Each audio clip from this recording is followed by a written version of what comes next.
Some quick announcements. Wednesday night, we kick off Refuel again this week. It's 6 o'clock to 8 o'clock. From 6 to 6:45, we have dinner. We've made a change to dinner time. And we're going to try it for a time. We're trying to simplify for those who are making all the food. So it's breakfast for dinner, and it will always be breakfast for dinner. But the things that'll go with it will always change. We'll always have pancakes. We'll always have fresh fruit. Those are the two staples. This week we're having sausage links and some other things to go with it. You're always welcome to bring something, by the way, if you like. I think the next week it's biscuits and gravy alongside of that, and the next week it's some casseroles, and the next week it's cereal and oatmeal and those kinds of things. So, listen, everyone likes breakfast. Just a matter of when you like to eat it, I think. So anyway, come and join us 6 o'clock for that. It's $5 an adult. Kids eat free, that kind of a thing. And by the way, I just want to remind you why. Why do we do dinner? It's not necessarily because we can't afford our own dinner, but because dinner allows us to grow closer together around a shared table. And so whether you like breakfast entirely or not, even if you don't want to eat, that's okay, but come and enjoy the fellowship with one another. So 6 o'clock, and we're talking about, for the next 7 Wednesdays, prayer. We're going to be learning more about prayer over the next 7 Wednesdays, so join us for that. This Thursday, you've got a back at Connection Point table in the back. There's a little flyer. If you need to take it home like me, you need a reminder. This Thursday is our Brothers Pizza fundraiser for our children's ministries, so get a pizza or 12, and it'll be a good time. So share that with your friends so that they get that as well.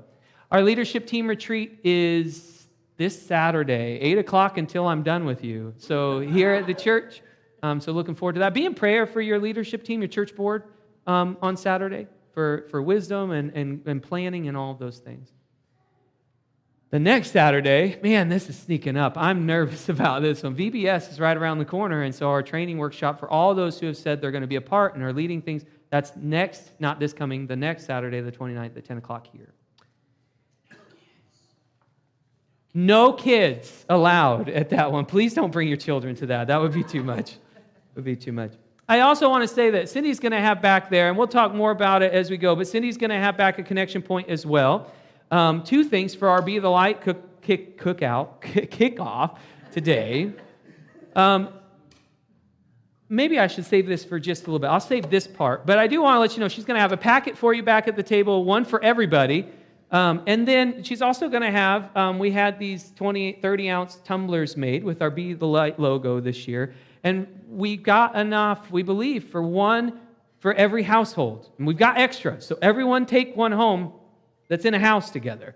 And just enjoy that. And maybe you keep it, maybe you give it away to somebody else. But I hope you enjoy it and use it over the coming weeks. So that's it. That's all I got for announcements, I believe. All right. I'm really getting better at doing announcements quickly. I'm getting pretty good at that. We are going to be in Matthew chapter 13 today. One verse. Matthew chapter 13, verse 33 is where we're going to be today.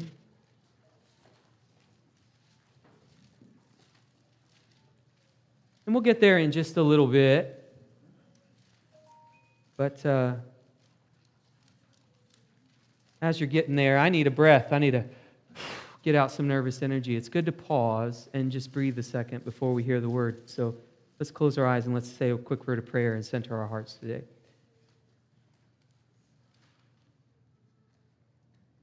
God, in this moment, it is a holy moment where we wait to hear a word from you. And God, it's easy to take this moment for granted. And so I pray that you would send your Holy Spirit, that we would not. God, that you would soften our hearts, you would open our ears and make our minds receptive to whatever you'd have to say to your church today, that my words would be no less than yours. God, just help us to set aside any distraction and focus on you. And we give you thanks for this time. It's in the name of Christ we pray. Amen. We are in Be the Light, and Be the Light, for those that it's your first year or you don't know about it, it's our 5-week campaign after Easter every year of not random acts of kindness. Now, you've heard of random acts of kindness, and typically the best way I've explained that is you buy someone's coffee behind you in the Starbucks line. You just see something, you randomly just decide you want to do something nice for somebody. It's kind of anonymous, that kind of thing. Be the Light is similar to that, except it's not random, and it's on purpose with people that we know. And it is a time where we purposefully kind of amplify what should be in our lives every day of the week, all year long. But we take 5 weeks as a church collectively to do as much, to spread as much love and kindness to people in our community as we possibly can. And though it seems like we can't do a lot individually, collectively, even as a small church, we can make a really big impact in our community if we all just kind of pull together and make these things happen. So not random acts of kindness. And with that, what I mean by that is you get to know somebody. You probably know people pretty well. You know what they've been going through the past year, or what changes have happened in their life, whatever that might be. You understand what's going on, and catered to that person, you do something for them. I don't know, maybe you buy something, maybe you take them to lunch, whatever, I don't know. But always we include a letter. You're going to have a packet back in the back. Cindy's going to hand them out, one per adult, kind of a thing. There's 5 letters in there, one per week. And the whole point of this is we write a letter to let the person know why we've been thinking of them and why. And maybe it's just the letter. Sometimes that's all someone needs, is just to know that they've been thought of and they're being prayed for. But other times there's other things that you might do, and we do this to express why. Why is an important piece of the puzzle. This year, so you got 5 letterheads, you've got 5 envelopes, but this year we got a couple of other things for you as well. A little card on here. I know it's a little hard to think because it's so ambiguous and it's kind of up to you. So we decided we were going to give you some weekly ideas. So on the back of one of these cards is just a suggestion. You don't have to do it, but maybe you just need something to help you kind of get started. So on the back is do something kind for your next door neighbor or a next door neighbor, that kind of a thing. So that'll be in there to kind of help you. But then also there's going to be 3 cards in there. They're called Share Your Testimony. You don't have to write your name on them, but maybe you do something and it impacted you, or you saw how it impacted them, and you want to write that down as a way to share with your church what's happened. And maybe that will help inspire other people in the congregation to do something different, maybe that you hadn't thought of before. So if you've done something and you want to share that, I'll read it. You don't put your name on it if you don't want to. I'll read it and share the testimony of what God's been doing through you in this 5-week period. But I want to say, Be the Light falls flat if we're not all on board and doing it constantly, And I'm not saying you have to spend a bunch of money. It's not that. Only you know.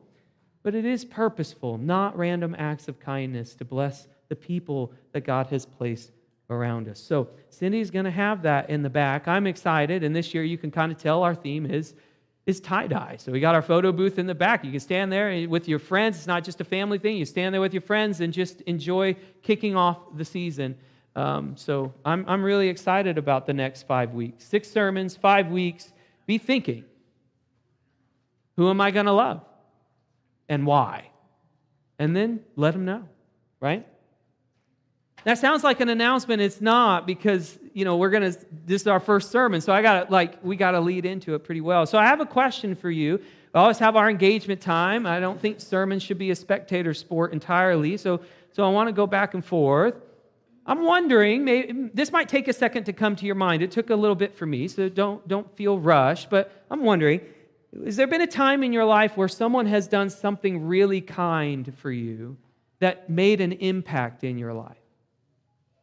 And if you don't mind, if you've got something, if you don't mind, maybe you'd like to share. Just something simple, maybe something someone's done for you. Several years ago, my family was moving into a house, and we had just started coming here. So this is 1998, so a couple years ago. Just a few. And I'll never forget, we were starting to move things in, and about noon, these people that I didn't know started showing up with food. Mm-hmm. And we finally realized when they said, it's like, well, our church decided We knew you were going to have a hard day, so we'd bring you some food. And they brought all kinds of stuff. And we ate on it for 2 or 3 days. And that really solidified us coming here. Because it's like, we will be loved on if we come here. Because they already loved on us, and they don't even know us. And so that was a profound impact of somebody coming and doing something very simple, but it meant. Yeah. My wife and I were sitting there trying not to bawl, and then Yeah. just because, Right. just because it was really emotional. Yeah. So something as simple as some members of a church that you just visited bringing you dinner made a big impact in your life. About you? So when I was in middle school, the teachers had a program where they had semester buddies, and a teacher would take a student who maybe was going through something hard or needed kind of that positive interaction with someone. And one of the language arts teachers took me under his wing after my dad had passed, and he knew my dad well. And he didn't just do a semester. We spent my middle school career. I was his buddy, and every Friday we would go to Hardee's and have biscuits and gravy back when Hardee's was here. But just that constant male adult in my life at that time was a huge impact in what I didn't realize was needed.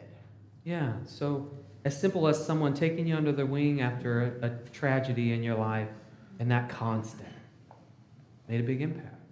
Cindy?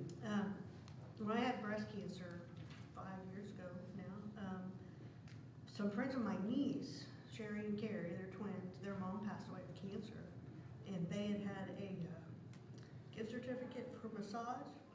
And they gave it to me because the mom had passed and wasn't able to use it. And they never know how much that meant to me.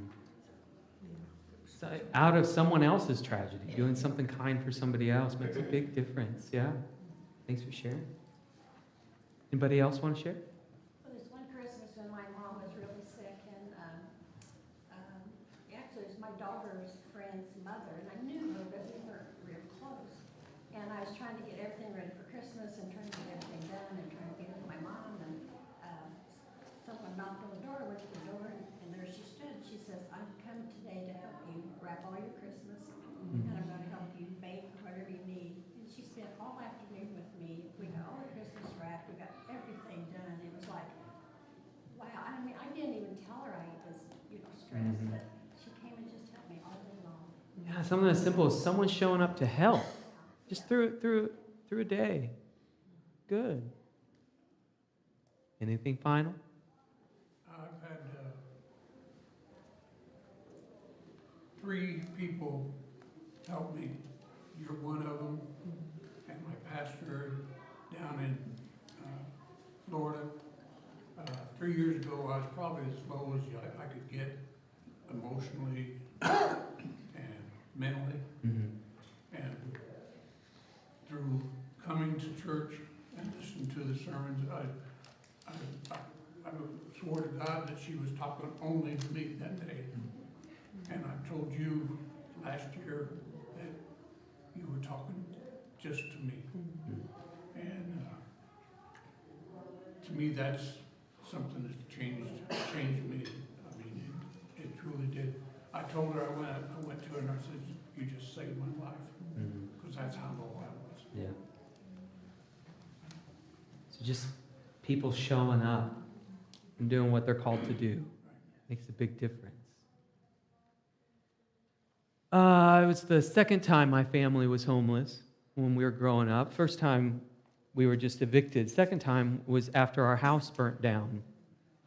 And we lived in Freedom, Indiana at the time. That's way out in the sticks, but it was just way out there. And house burnt down, and the first time we were homeless, it didn't work out well. We bounced around from campground to campground, backyards, and most people wouldn't let you in the house, kind of thing. It was just kind of a sad time. This time, though, there was one family that was closest to us, Doug and Dee Dee Jones, that they had 4 kids of their own, and we had 6 kids in my family, and mom and dad. And they moved two of their sons out of their bedroom, and they piled all of us kids in a bedroom and gave my mom and dad a room to sleep in. And for about 2 or 3 months, well, maybe it might have been 3 months, they let us just live in their house. You got 10 kids, mostly boys. It's 10, that's a lot of boys in a house. 10 kiddos living in Spencer, Indiana in their house. They didn't have to do that. There could have been a myriad of ways, but that night, it was that night, the house burnt down and we moved right in that night. It was like 1 o'clock in the morning when that happened. And so compared to the first time, I remember how the negative impact that was because people didn't do anything, but that act of kindness, when they didn't have to, where they literally moved their entire life around, made a huge impact on my life. And they ended up eventually helping mom and dad. They bought a house and renovated it and moved mom and dad into that house, and mom and dad started renting it from them. But that's a pretty big act of kindness. But really, it wasn't about the house side. It was just having a roof and knowing that the whole family was put out for you, in a sense, but they did it. They didn't complain, and they let us stay there as long as we needed to stay. A huge impact on my life compared to what had happened before, I guess you could say. Maybe you're getting some ideas today. It's interesting when we think about how our lives got to where they are. We can kind of tally up the negative things that have happened to us, but probably more weighty than the negative things are the really kind and good things that people have done for us. Even the really simple things like bringing food or showing up to help wrap presents and make some baked goods or giving you a gift card to get a massage. These really simple things, they pack up and they pile up in our lives, and they really do make a difference in our lives. And I would say we all hope that would happen to us. We all hope that people would be kind to us. But we also know that the world's really hard. Sometimes we get a little confused. And how are we to make an impact? And I wanted to spend some time talking about that today, especially when we think of this not random act of kindness for 5 weeks where you're supposed to think about people around you and how you're going to love them and be kind to them. And I want us to keep in mind the things that people have done for us that really made an impact and be wrestling with this idea of, can God use me to do the same thing today? Let's get to our text. It'll be brief. Matthew chapter 13, verse 33. I'm reading out of the NRSV. If it's hard to follow along in your version, it'll be on the screen. Let's read together. Jesus told them another parable. The kingdom of heaven is like yeast that a woman took and mixed in with 3 measures of flour until it was all leavened. That's it. The word of God for the people of God. You can say it with me. Thanks be to God. Amen. So that's a pretty simple text. For the people who lived in Jesus' day, even before Jesus' day, and even long after Jesus' day, this parable would have instantly made sense in their mind. Instantly. Because they worked with this stuff on a daily basis to make their own food. Hence, parables. So when Jesus preaches a parable, he uses an everyday kind of truth that the people could easily visualize and understand to drive you to a deeper truth. And so that's what he does here. They can easily visualize what was happening here. For us, however, you and I sitting in this room, probably not so easy because we buy our bread from the grocery store. Most of us are nowadays, not everybody, but most of us, and we're growing further and further this way, are pretty detached from the food-making process, aren't we? Susan and I talk about this often, how no one knows how to cook anymore, it seems like. We're pretty detached. So the main thing that comes to mind when you think of yeast and flour and stuff like that is probably, well, it makes the dough rise. Anybody not know that? Anybody know that? Who knows at this point? We're pretty detached from the food-making process. Oh, it makes the bread rise.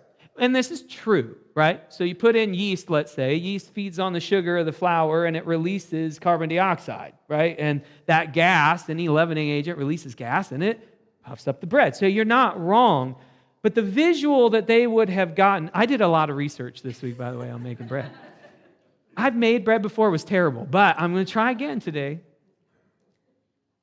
the visual they had went way beyond the idea of rising. It was a different visual they had in their mind right away. So it says the woman had 3 measures of flour in the NRSV. And to them, they hear this, they're like, whoa. You and I are like, 3 cups? That sounds about right, 3 measuring cups. So let's get the visual, okay? 3 measures of flour would have been about 50 pounds of flour. Okay, 50 pounds of flour. That's a lot. And so to help, today, I got visual stuff. I feel like a youth pastor again. I wanted to get a visual. This is your typical 5-pound bag of flour that you're going to buy at the store, right? That's 5 pounds. So times that by 10. 10 bags of that. That's a lot of flour when you think about that. You know that 50 pounds of flour will likely make, and we'll just use this number, 75 loaves of bread. Give or take, depending on your recipe. But in biblical times, it'd make about 75 loaves of bread. If you really wanted to stretch it, you might be able to get 100. But we'll go with 75 today. So we're just going to say, divided by 10, this bag, if you did it right, could make you 7.5 loaves of bread. Just wanted you to see that. So if you have 50 pounds of flour, right, and you want to make 75 loaves of bread, how much yeast are you going to need to make the bread rise? Well, as the science goes, give or take 1%. So you 100% volume of flour, and then 101% would be the added yeast mix. So I'm not going to do 50 pounds. I'll save you the math, but 5 pounds of flour right here would take about 5.5 tablespoons of yeast. Okay? So I wanted you to see. So I got 5 tablespoons of yeast. Now, you can see, right? You see, you got it all. It smells rancid, but it's there. It's good. There's your yeast. 5 pounds of flour, 5 tablespoons of yeast. I got a lot of bread to make today, just so you know. There's a lot of bread to make. 5.5 tablespoons of yeast. Now, I don't need to go into too much detail. I don't need to increase this back to 50 pounds so you get the point, right? When you see the visual, right? You got a lot of flour compared to a relatively small amount of yeast. The disparity in size is pretty evident, isn't it? Now, times it by 10 and it looks even greater, which is why Jesus always goes to extremes, right? He wants you to see a bigger picture. So compared to the flour, the yeast is pretty minimal, right? Like when you look at it, what difference is this little bit going to make to this much? The size difference, it seems inconsequential comparatively to the flour. In fact, when you add it into the flour, it kind of just disappears, right? The volume of flour just consumes it all, overtakes the yeast. You can't really see it at all. That's the visual. This visual is, they didn't need any help with this visual. They knew instantly what 50 pounds of flour would have looked like and how much leavening agent they were going to need for that. But here's what they also knew. That though the yeast amount was small, kind of invisible, inconsequential, once the yeast became activated, its presence would transform the dough. Small and inconsequential as it was. All of it. So though it's small compared to the flour, this little bit of leavening agent changes everything. Everything. So I'm going to put this back or I'm going to knock it off. I know that's what's going to happen. So what was the point that Jesus was trying to make? The kingdom of God seems pretty powerless and small compared to the power of the world and the kingdoms of the world. I mean, you think about Jesus. Poor family, carpenter family. You remember there's no middle class back then, rich or poor. The poor family, simple man, lived, grew up in Nazareth of all places, and he begins preaching in Galilee of all places. Pretty simple, pretty small, minute. Surely it would take more than someone like Jesus to overcome something of this magnitude, the whole earth, Yet, his presence, like the yeast, works through the whole dough and changes everything. So even when you're not sure if the kingdom of God can, or even if you're not sure if it will, or when it seems like it's so much less powerful and so small compared to the world that it's invading that you're not sure if it could, the kingdom of God changes everything. The same way that a little tiny yeast changes a whole lot of flour. This is a visual that they didn't need help with. The kingdom of God is, and if I could say the parable like this, the kingdom of God is like the Father having a big fallen world who sprinkles in a little bit of yeast and it works through the whole dough. My kiddos like making tie-dye t-shirts. It kind of started, I think, early in the pandemic. Really, during that time, we were home a lot. You remember that? We were home a lot. And that I kind of missed that, honestly. But they like making tie-dye t-shirts, and we've had lots of time to do it. And I remember their excitement, even still, their excitement. And you saw it a couple of weeks ago when we had our kids twisting their shirts together and making their own tie-dye shirts for Be the Light.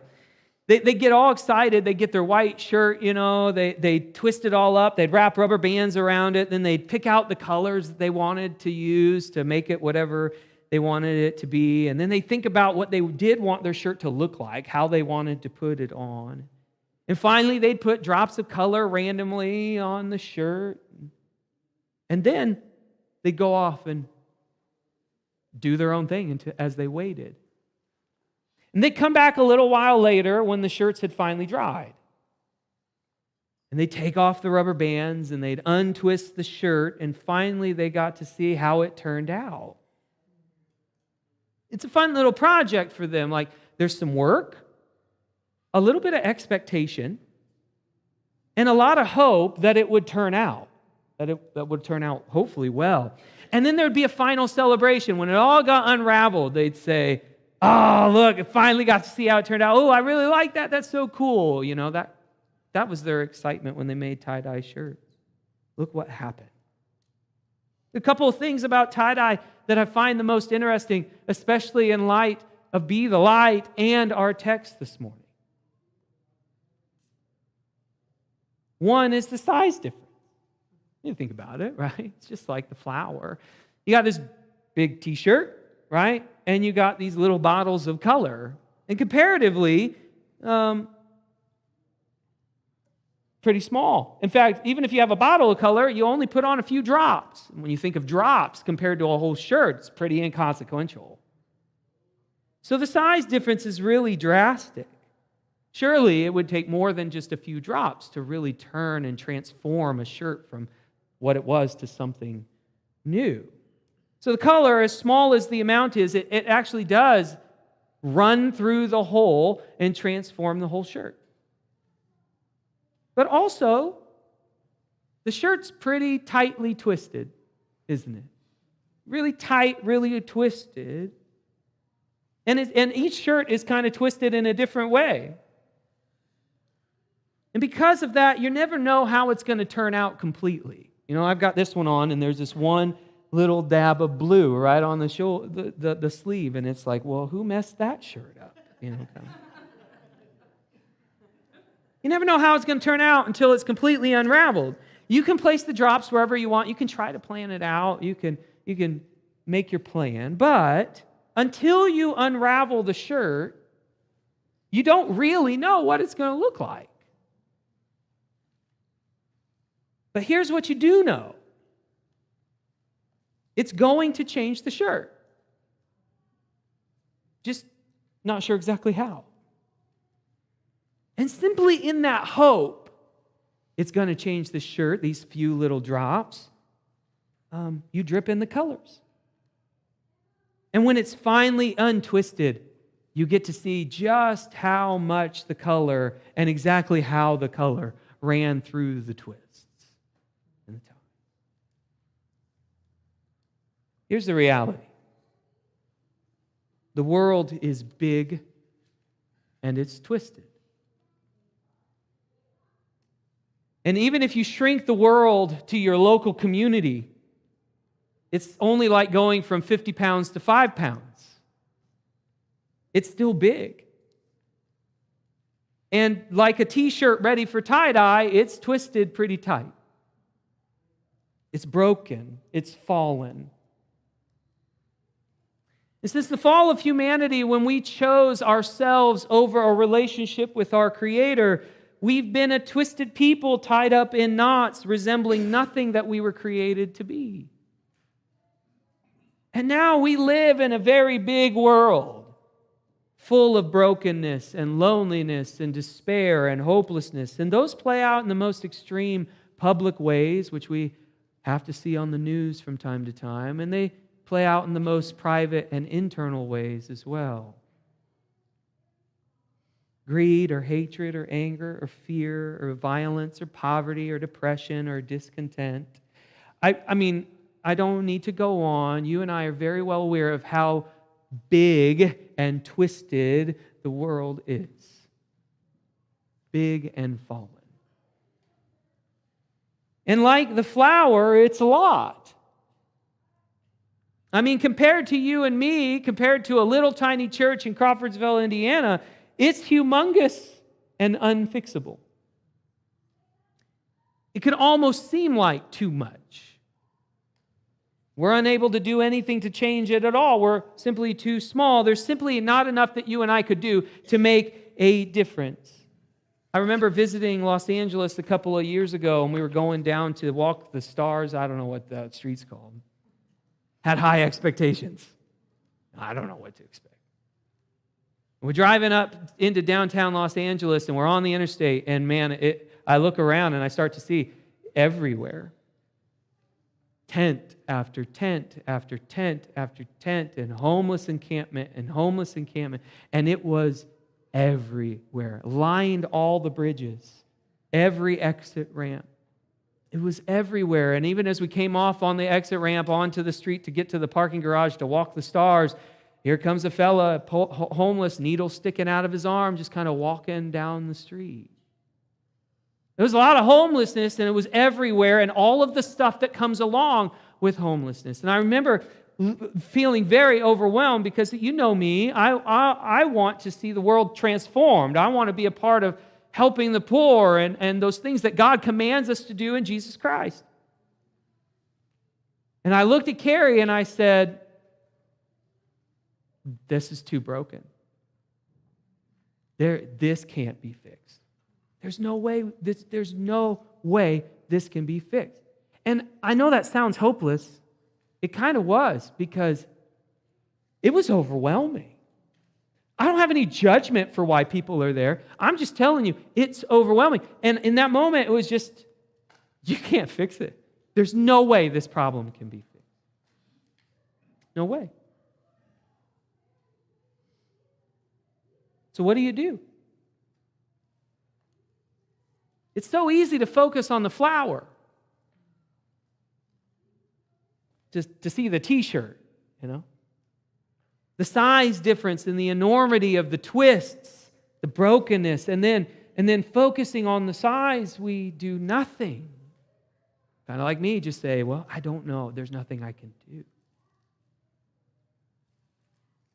Okay, let's shrink it down to Montgomery County this morning. Let's not worry about Los Angeles and 11 million people. Let's just say Montgomery County is 40,000 people. There might be, 45 people in here this morning?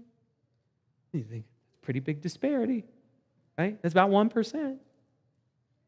Right? Yeah, that's about 1%. And then you look around Montgomery County and you see all of it too, right? The poverty, the anger, the hopelessness, the depression. You know, even when you take it down to our community, it's easy to focus on the flower. Like, well, what can we do about that? At least that's how it feels, right? But there's hope in this parable.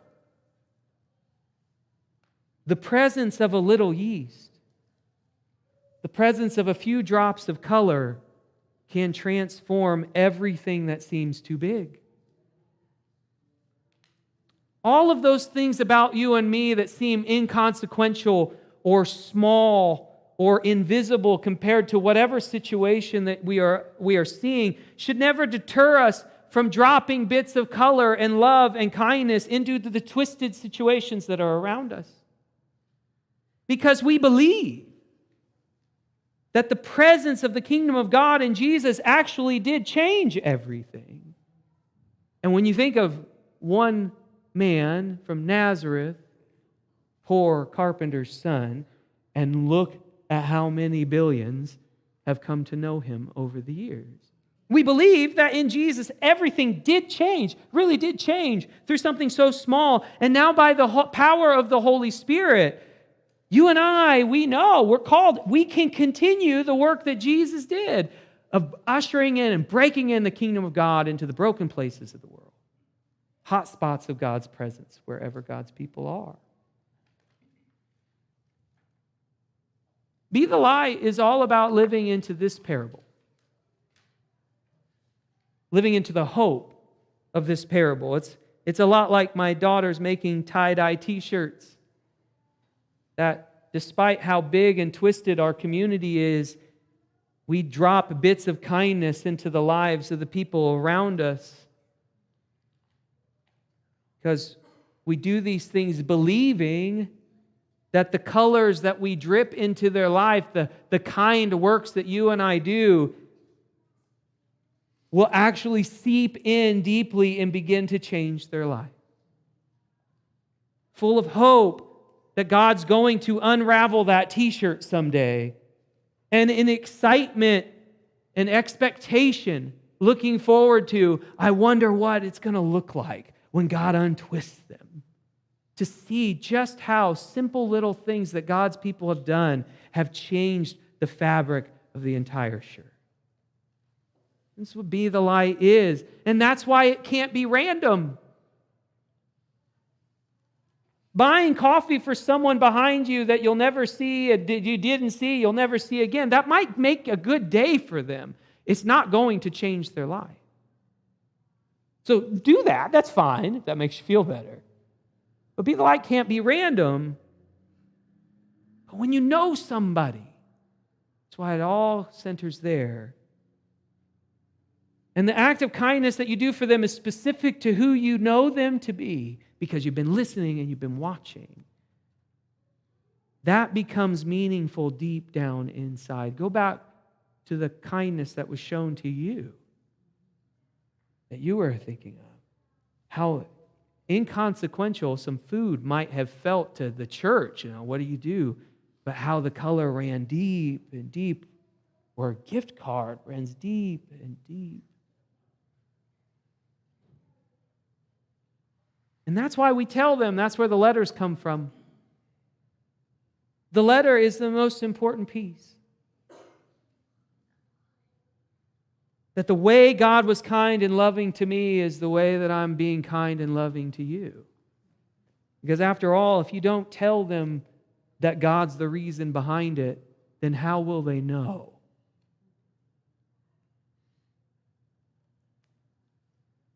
Okay, so here we are, right? Yes. Community is big and it is twisted.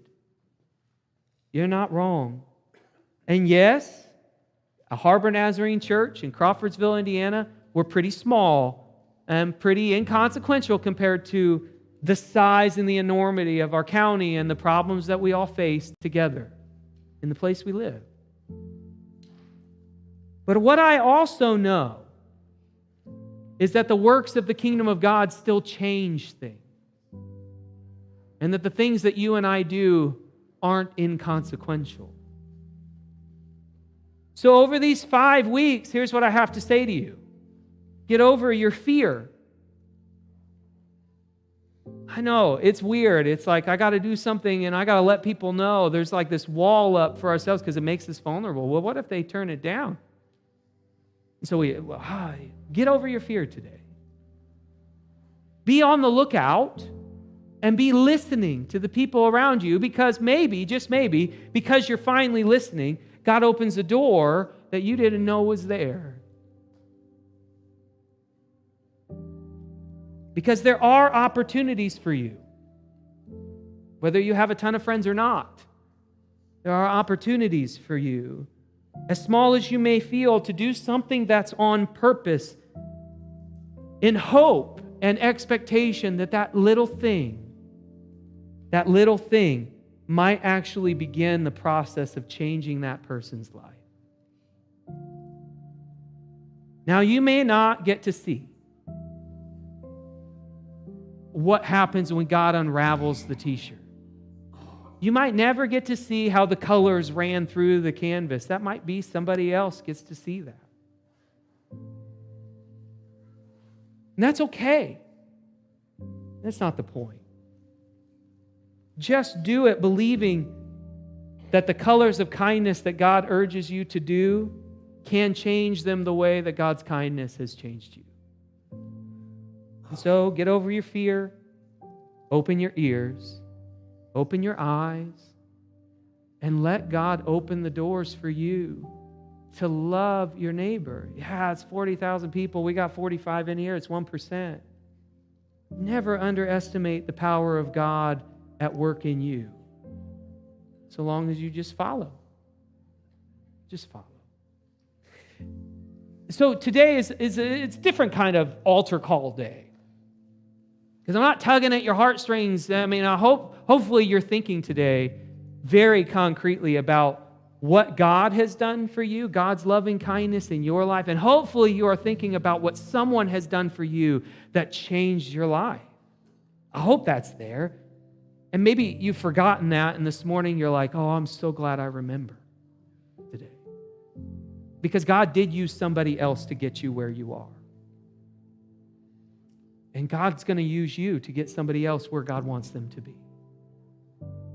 And so this morning it's the weird altar call, because the altars, they're not open for you. They're open for you to come and pray for the person that you're going to love. Because we should be, as God's people, praying for the people that don't know God's love the way that you do. That should be a daily prayer for us. And so you can come, you don't have to come, but even at your chair this morning as we pray, it's not about you today.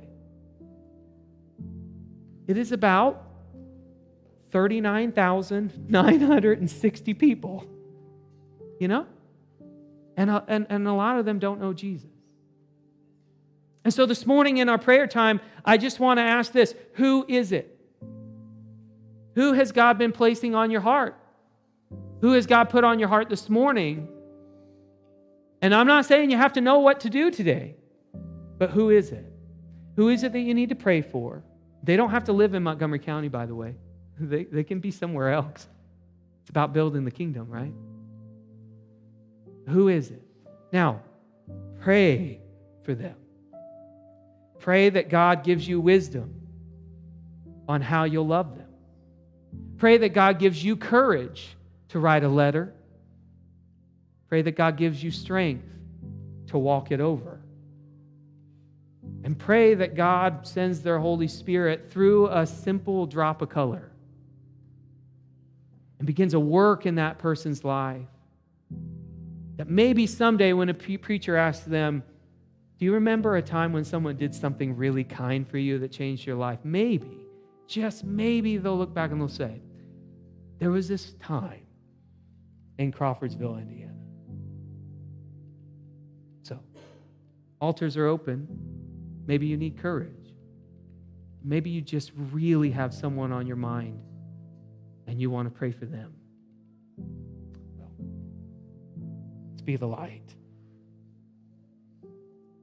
Let's pray.